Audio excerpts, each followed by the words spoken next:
Minhas queridas e meus queridos, que Deus, o Pai Todo-Poderoso, sempre nos proteja, que Jesus seja sempre o nosso único guia e que o Espírito Santo derrame bênção sobre nós e sobre a nossa casa.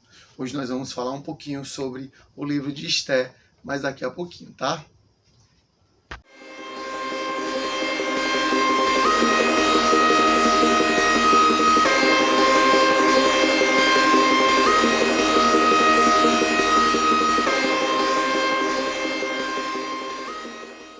Então vamos lá, vamos começar a falar sobre a vida de Esté e seu tio /primo, Mardoqueu ou Mardokai, de acordo com a versão que você usar. Mas antes disso, vamos pedir a bênção de Deus, o Pai Todo-Poderoso, orando para que Ele abençoe esse momento, tá? Deus, Pai Todo-Poderoso, Criador do céu e da terra, Senhor, muito obrigado porque o Senhor permite que falemos o Teu nome. Muito obrigado pelo Senhor criar mídias para que a gente a longa distância possa falar o Teu nome e ouvir sobre o Teu nome. Nos abençoa, protege a nossa casa e os nossos familiares. Cuida sempre dos nossos dias e nos ajuda em cada batalha que a gente lutar. Mostra-se para nós como Deus do impossível, como o Senhor sempre fez com tantos os profetas e personagens da história. Abençoa, Senhor, que eu fale palavras inspiradas e vindas de Ti, hoje e sempre, em nome de Jesus. Amém. Vamos lá. O livro de Esté, uma curiosidade sobre o livro de Esté, que não é o único livro da Bíblia que não fala o nome de Deus. É todo sobre Deus e as maravilhas e as coisas impossíveis que Ele faz e as reviravoltas que Ele dá na vida da gente, mas simplesmente não tem o nome de Deus, tá certo? Historicamente ele é muito difícil, é um pouco difícil de ser situado. Tem pessoas que acham que ele foi com o rei Xerxes, aquele que fez aquele filme lá de batalhas, que foi até o Rodrigo Santoro que interpretou o papel dele, e alguns acham que foi o pai daquele homem, o rei, que é falado na Bíblia, tá certo? Mas Esté é uma história incrível, é um livro curto, 10 capítulos, eu recomendo que você faça a leitura dele, você vai amar, pode ter certeza. A história conta de um rei e uma rainha, o rei Assuero e a rainha Vaste. Eram eles os senhores do povo de Israel, o povo de Judá. Tá? Eles tinham sido conquistados por ele. O povo já não tinha mais completo domínio sobre o reino de Judá. Vivia uma parte aqui e uma parte lá. E esse rei, uma vez num banquete, provavelmente ele já estava meio manguaçado, meio bêbado, ele exigiu a presença da sua rainha, a rainha Vaste, lá no local onde eles estavam. A rainha Vaste, por algum motivo, ela se negou aí. O rei queria exibir a beleza de sua rainha, mas ela se negou aí. E isso foi motivo suficiente para o rei destituir sua rainha. E ele disse, olha, você não vai ser mais a rainha. Ele foi influenciado por um monte de gente que disse que aquele mau exemplo poderia, de alguma forma, destruir seu reino em alguma proporção. E ele disse, então não vai ser mais rainha. Passou um tempo, o rei se sentiu só, tá? E os conselheiros chegaram, olha, vamos fazer um concurso para levantar uma nova rainha.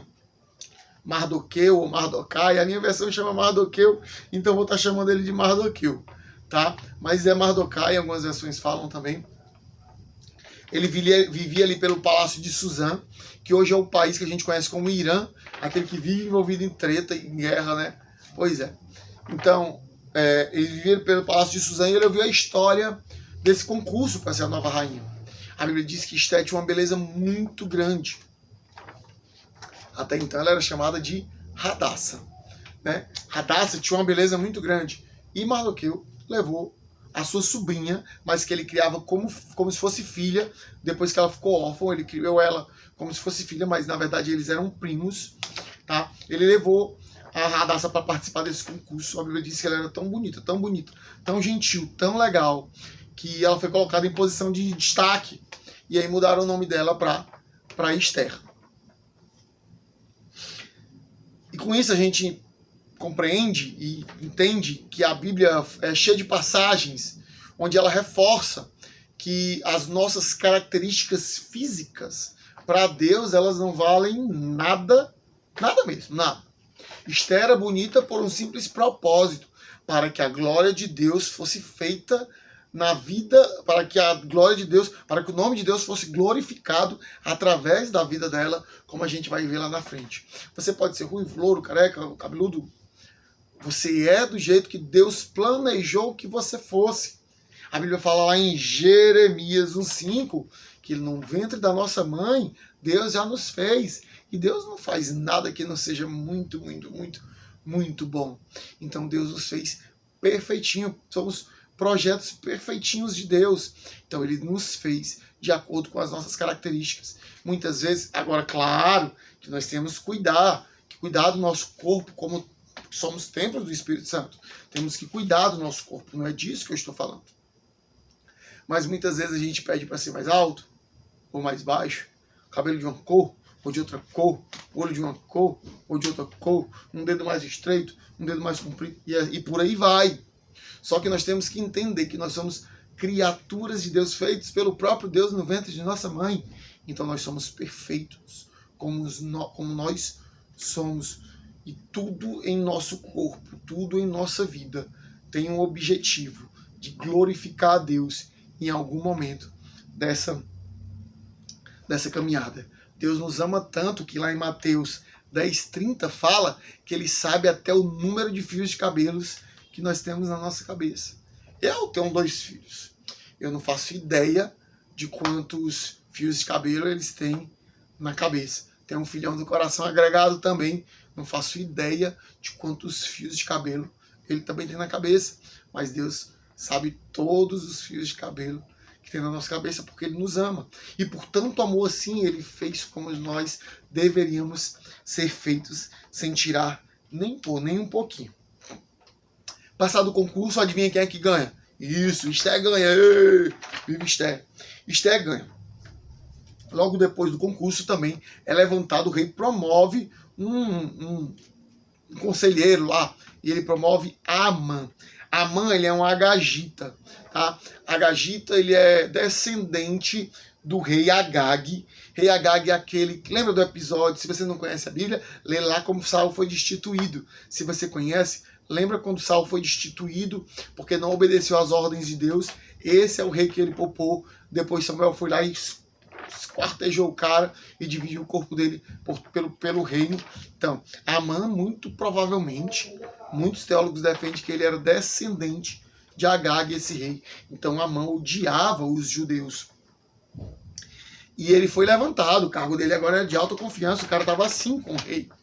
E Amã gostava muito de quando ele passasse no meio das pessoas comuns, as pessoas se ajoelhassem, as pessoas reverenciassem, as pessoas se levantassem, as pessoas fizessem alguma reverência a eles. Só que Mardoqueu não tinha o costume de fazer essas reverências. E isso deixava Amã muito, muito, muito irritado, irritadíssimo. Ele odiava Amã. Amã odiava Mardoqueu. Ele odiava a tal ponto de oferecer 350 toneladas de prata ao rei Assuero para que ele pudesse destruir Amã e ao povo de Amã, que eram os judeus. Eu fui converter 350 toneladas de prata para os valores de hoje, dá alguma coisa perto de 1 bilhão e 100 milhões de reais. Alguma coisa por aí, depende da variação da prata. Eu não sei dizer se naquele tempo era esse valor todo, mas já era muito valor, O rei não aceitou o seu dinheiro, mas ele aceitou a proposta e deixou que Amã construísse um decreto em nome do rei, onde colocava uma data para que os judeus fossem exterminados. A Bíblia fala que todo o povo, não só os judeus, eles ficaram muito entristecidos e acharam estranho. Não era comum querer destruir um povo. Aquele povo servia ao rei. Vai querer destruir uma porção, uma pancada de súditos que estão lhe servindo ali. Mas o rei não se preocupou com muito isso. Tamanho era o seu reino, era muito, muito, muito grande. E aí vem uma pergunta: qual seria a sua reação se hoje alguém com o poder de lhe matar chegasse, olha, daqui a 11 meses... Marque no calendário, daqui a 11 meses eu vou voltar aqui e vou lhe matar. Eu desconfio que Amã era tão cruel e tinha um pouco de tortura porque isso foi 11 meses depois, então era para torturar ainda mais o povo de Deus, para que eles ficassem temerosos. Tanto é que a Bíblia fala que eles começaram a chorar, a lamentar e jejuar, e procuraram a Deus. E olha, quando a gente procura a Deus, Deus sempre responde. E Deus respondeu eles, não foi em vão que tudo isso aconteceu. Mardoqueu faz com que a rainha Esther saiba da situação e pede para que ela interceda. E por um momento a rainha Esther se viu temerosa. A Bíblia diz que faziam 30 dias que o rei não a chamava na sua presença, e ela temeu, porque para a gente se ambientar, a questão era o seguinte: se a rainha procurasse o rei, mas ele não quisesse falar com ela, ela poderia ser morta, ela seria morta. Isso era uma lei que tinha lá, que se a pessoa procurasse o rei e o rei não quisesse receber essa pessoa poderia morrer. Esther provavelmente, ela lembrou da rainha Vasti, que só porque não obedeciam a ordem de ir na presença do rei, foi destituída, e Esther temeu. Mas logo Mardoqueu a lembrou algumas realidades do povo sobre Deus, o seu povo e o seu poder. Isaías, capítulo 6, versículo 8, diz assim no finalzinho: eis-me aqui, envia-me. Isaías não perguntou e nem disse, só quero ir se for para ali. Tá, Deus, eu só quero ir se for para ali. Mas para outro canto eu não quero ir não. Ele disse, envia-me, eu vou para onde quiser. Eu vou para onde o Senhor quiser que eu vá. E Mardoqueu lembrou a Esther que talvez ela estivesse ali, tivesse sido colocada e levantada, justamente para que naquele momento ela se visse na posição de interceder pelo seu povo. Nós temos que lembrar que quando nós entregamos as nossas vidas a Deus, Ele nos coloca onde Ele quiser e Ele nos tira de onde quiser.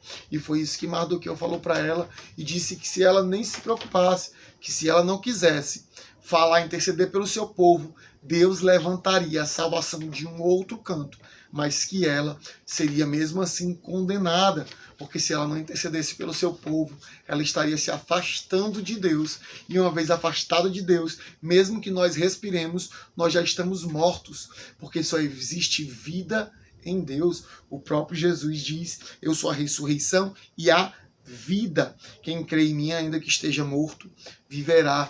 Então, Mardoqueu lembra a rainha Esther, olha, você vá, e mesmo que se o rei mandar lhe matar, como você está agindo em nome de Deus, você estará vida. Existe algo para nós cristãos depois dessa passagem que nós estamos aqui. Então Esther chega, Esther resolve, Esther entende o recado do seu primo / pai, né? Primo e pai ao mesmo tempo. E ela se volta para Deus e pede para que o povo jejue durante 3 dias e 3 noites. Esther sabia de todos os riscos que ela corria. Ela sabia que ela podia morrer. Ela sabia que ela podia deixar de ser rainha. Mas ela entende que mais poderoso que tudo é Deus, é Deus, é Deus. E Esther se enche daquele espírito de ousadia que fala lá em 2 Timóteo, capítulo 1, versículo 7. E ela se aproxima, ela se arruma toda, se aproxima do rei. E antes dela falar alguma coisa, o rei já diz, já deixa ela falar, ou seja, ela já não vai mais morrer. E o rei diz assim, pode falar, Esther, e mesmo que você me peça metade do meu reino, eu vou lhe dar. Então, além do rei deixar ela falar, o rei já disse que está aberto para os pedidos de sua rainha. Para ver como é que chegou, cansei agora. Para ver como é que é Deus, cansei não, né? Assim, chegou, eu fiquei cheio da glória de Deus. Deus é muito poderoso, e é isso que ele quis lembrar a Esther, que não existe ninguém mais poderoso do que ele, que ninguém tem mais poder do que ele, que pode um rei, ou um presidente, ou um governante dominar muitos e muitos países, muitas e muitas pessoas, mas Deus sempre vai olhar para ele, como disse para Jó, lá em Jó 38:4, e diz, onde é que você estava quando eu fundei a terra, quando eu criei os alicerces da terra? Onde nós estávamos? Então, o Deus que nós cremos, o Deus que enviou Jesus Cristo Deus, o Espírito Santo de Deus, não existe nada nem ninguém mais forte do que o nosso Deus. A rainha Esther olha para o rei e diz, olha, eu só quero que o senhor vá a um jantar que eu vou preparar e leve Amã com o senhor. O rei deve ter ficado muito ansioso, né? Amã também, querendo saber o que é que tinha nesse jantar e tudo mais. E eles vão para o jantar e o rei muito ansioso lá, quer dizer, o que é que você quer, o que é que você quer? Disse, olha, eu só quero que o senhor venha para mais um jantar de novo. Quero que o senhor venha para um outro jantar. A Bíblia fala que quando Mardoqueu saiu, ele pegou e passou por Amã, perdão. A Bíblia fala que quando Amã saiu do jantar, ele passou por Mardoqueu e Mardoqueu não fez referência a ele. Quando ele chegou em casa, ele, a esposa dele, os amigos dele planejaram uma forma de matar Amã lá. E eles fizeram uma forca com mais de 20 metros, aproximadamente 25 metros, alto, muito alto, tipo um prédio de 7 andares, para exporem a vergonha de Mardoqueu, para matarem Mardoqueu naquela forca. A Bíblia diz também que nessa noite o rei não conseguiu dormir. Com certeza Deus foi lá e não deixou o rei dormir. E o rei pediu para que fosse lido para ele a história dele, a biografia, sua biografia. E leram e passaram pelo trecho que eu esqueci de falar. Mas logo depois da rainha ser, me perdoem, logo depois da rainha ser escolhida como rainha, Mardoqueu ouviu um plano para tirar a vida do rei. Ele contou esse plano para Esté, Esté contou esse plano para o rei, e o rei foi lá e acabou com todo esse plano e continuou vivo, né? Lógico. E quando o rei leu isso na história, ele perguntou às pessoas que estavam lá, aos seus súditos, o que foi que eu fiz para agradecer a esse homem? E foi dito que ele não tinha feito nada para agradecer a Mardoqueu, por Mardoqueu ter livrado da morte. E a Bíblia diz que o rei disse assim, olha quem é que está aí no pátio do palácio. Deus coloca as pessoas onde ele quer colocar. E Amã estava lá naquele momento. O rei manda chamar Amã, olha para Amã e diz, Amã, o que é que eu devo fazer para honrar uma pessoa que eu quero muito, para agradecer uma pessoa que eu quero muito? Amã pensou que o rei estava falando dele mesmo, né? E ele começou a dizer, olha, o senhor tem que prestar sua roupa de rei, o seu cavalo de rei, a sua coroa de rei, e tem que fazer essa pessoa desfilar por toda a cidade aqui, para que todos vejam como ela é admirada pelo rei. O rei disse, gostei da sua ideia, Amã, então faça o seguinte, vá lá na casa de Mardoqueu, pegue Mardoqueu, vista minha roupa em Mardoqueu, coloque ele no meu cavalo, coloque minha coroa em Mardoqueu, e você, Amã, vai pegar Mardoqueu e vai arrodear, levar para todo mundo. E naquele momento, Deus, através do rei, ele coloca Mardoqueu acima de Amã, e Amã se vê extremamente entristecido, raivoso, devia estar com tudo que era sentimento ruim, porque Amã planejava aquela glória para ele, mas Deus disse que aquela glória não era para ele, era para Mardoqueu. Ai, ai, ai. No segundo jantar, o rei lá devia até ter perguntado a 1000 vezes, o que é que tu quer, Esté? O que é que tu quer, Esté? O que é que tu quer, Esté? Esté olha para ele e disse, Senhor, fizeram uma lei, né? Me fugiu o nome agora. Fizeram uma lei, é uma lei. Fizeram um decreto onde colocaram uma data para todo o meu povo ser aniquilado, ser destruído. Olha, nessa hora Amã deve ter engolido seco, porque Amã também estava lá no jantar. E o rei disse, quem fez esse absurdo? A Esté olha para a mãe e diz, foi esse aí, ó. Foi esse Nico aí, foi esse rapaz aí que fez. Naquela hora a cabeça do rei deve ter entrado em parafusos, porque a Bíblia diz que ele se retirou da sala onde eles estavam. O rei provavelmente deve ter ido pensar a quem ele iria favorecer, a rainha que ele mostrava amar, que ele gostava muito, ou ao seu conselheiro, que era um parceiro dele lá. A Bíblia diz que quando o rei volta para o recinto, Amã estava implorando a rainha Esté pela sua vida. Só que Amã fez a besteira de implorar lá, deitado na cama da rainha Esté. O rei olha para ele e diz, você quer possuir à força minha mulher dentro do meu palácio? E naquele momento já estava decretada a morte, automaticamente, a morte de Amã. E vocês lembram da forca que Amã fez para expor a vergonha de Mardoqueu? Então, Deus é Deus, Deus é maravilhoso demais. Deus pega o sábio para mostrar que ele não sabe nada, Deus usa o louco para mostrar que o sábio não sabe de nada, e Deus deu uma reviravolta gigantesca nessa história, porque a forca que Amã construiu para Mardoqueu serviu para enforcar o próprio Amã, e a sua vergonha foi exposta lá bem alto, como ele queria expor. E aí nós chegamos à conclusão de que Deus honra a quem o honra, como diz lá em 1 Samuel capítulo 2, versículo 30. O Senhor diz: honrarei os que me honram. Olha, não vai ser no seu tempo, não vai ser do jeito que você quer. Talvez você nem perceba que Deus está fazendo isso, mas Deus vai te honrar de uma maneira gigantesca se você se manter nos caminhos do Senhor e honrar a Deus. A gente tem, por exemplo, o povo na época do profeta Jeremias não honrava a Deus, e Deus disse: eu vou me apartar de vocês, porque eu fiz tudo por vocês, e vocês fizeram questão de me esquecer. A Bíblia diz que aquele povo daquele tempo passou poucas e boas, foram muitas situações ruins, para que depois eles clamassem a Deus, e Deus voltasse a sua face para ele. Deus honra as pessoas que honram a Deus. Deus ama a todos, não é uma questão de amor, mas é uma questão de levantar a vergonha do povo de Deus, a vergonha que alguém faça um filho de Deus passar. Nunca vai ser maior do que a vergonha que Deus vai fazer passar aqueles que nos envergonham. Vamos lá? Então, depois disso, a rainha pede que o rei fizesse aquele decreto, mas o decreto ele não poderia ser desfeito. A palavra do rei não poderia ser desfeita. A gente pode ir lá para Daniel também e ver um exemplo disso. Mas, no fundo, Mardoqueu, que foi quem acabou escrevendo o decreto, o contra-decreto, ele poderia inviabilizar esse decreto de várias formas. Ele poderia dizer: olha, quem matar um judeu vai perder tudo que tem, toda a sua família vai ser morta.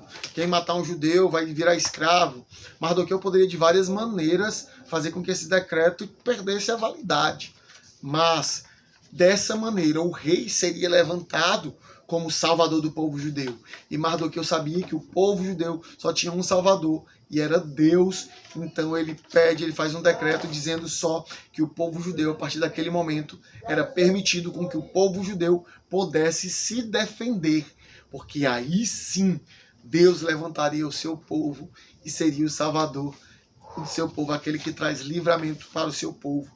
O povo de Deus não precisa de ninguém, de nada, de político, de rei, de presidente, de governador, de ninguém para ser salvo. O povo de Deus naquele tempo precisava apenas de Deus. Hoje nós continuamos precisando de Deus, mas na pessoa de Jesus Cristo e no seu sacrifício, que é quem nos comprou, nos resgatou do pecado e nos deu a salvação através da sua graça. Os judeus, depois desse decreto que Mardoqueu fez, dizendo que o povo poderia se defender, os judeus ficaram muito, muito felizes, porque eles sabiam que Deus ia salvá-los. Sabe por quê? Porque, como diz em 1 Samuel 1,3, Deus é o Senhor dos exércitos, é Yahvé Sabaoth. Deus é El Elohim, é El Elyon, Deus Altíssimo, como diz lá em Isaías, capítulo 14, 13 e 14. Deus é El Shaddai, é o Deus Todo-Poderoso, como diz lá em Gênesis 17, do versículo 1 ao 20. Se passaram esses 11 meses, chegou o dia dos judeus serem mortos. A Bíblia diz que ninguém conseguiu resistir ao povo de Deus, ninguém conseguiu resistir aos judeus. Pelo contrário, muitas pessoas que nem eram judias, nem eram do povo judeu, acabaram ajudando, para a gente ver como Deus coloca as pessoas na vida da gente, porque Deus faz tudo. Deus é o Deus dos milagres, é o Senhor dos senhores. A Bíblia fala que nisso tudo, cerca de 75 mil inimigos do povo judeus foram aniquilados, foram mortos, certo? E desse episódio todo surgiu um feriado que se chama Purim. Em 2019 ele foi comemorado no dia 20 de março e 21 de março e 22 em Jerusalém, tá certo? A gente nunca pode esquecer que Deus é Jeová Jireh. Jeová Jireh é aquele que proverá. Eu não sei as situações que você passa, eu não sei os desertos que você atravessa. O que eu sei é que é o seguinte: mesmo quando tudo parecer perdido, mesmo quando tudo apontar que você está acabado, Deus vai levantar alguém, Deus vai levantar algo para mostrar para você que aquele não é o seu lugar.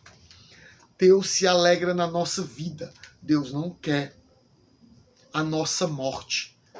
Deus vai tirar você lá do fundo, onde lhe colocaram, e vai lhe colocar em cima do cavalo do rei, para que você seja honrado, se você honrar a Deus.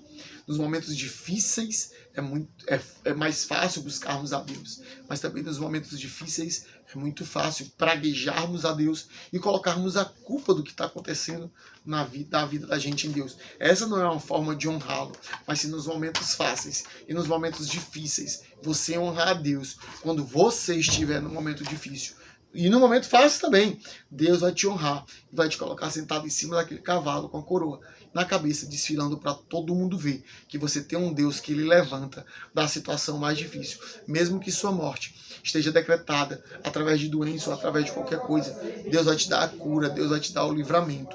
Deus vai te dar os milagres dele, na vida dele, porque Deus proverá, porque ele é o mais poderoso de tudo. A Bíblia diz que aquele que nos tira da morte certa, que Deus é aquele que nos tira da morte certa, pois ele nos dá vida e vida em abundância, como diz em João 10:10. A Bíblia diz que Deus nos coloca em posição de honra, pois somos povo exclusivo de Deus, como diz em 1 Pedro 2:9. Deixe hoje Deus fazer o impossível na sua vida. Entrega teus caminhos ao Senhor, confia nele e nem se preocupe, que todo o resto ele fará. Deus é esse Deus. Eu sei que às vezes é muito difícil, a gente passa por uma situação, mas lembre, a situação que você está passando hoje pode ser que ela esteja acontecendo para que amanhã se desenrole algo muito melhor na tua vida. E quando eu digo algo muito melhor na tua vida, eu não estou falando de dinheiro, de coisas assim. Eu estou falando da verdadeira vida, aquela que tem Cristo como objetivo, aquela que confia no sacrifício de Jesus para sermos salvos, aquela que entende que Deus pode perdoar os nossos pecados. É essa vida. Lembra que Jesus disse que a nossa vida, o reino dele não é desse mundo, então a nossa vida não é mais desse mundo. Porque quando Cristo morreu, nós morremos com ele. E quando ele ressuscitou, nós ressuscitamos novas criaturas para com ele. Nós podemos ter uma vida com bastante dificuldade, passando ali na risco, até mesmo faltando.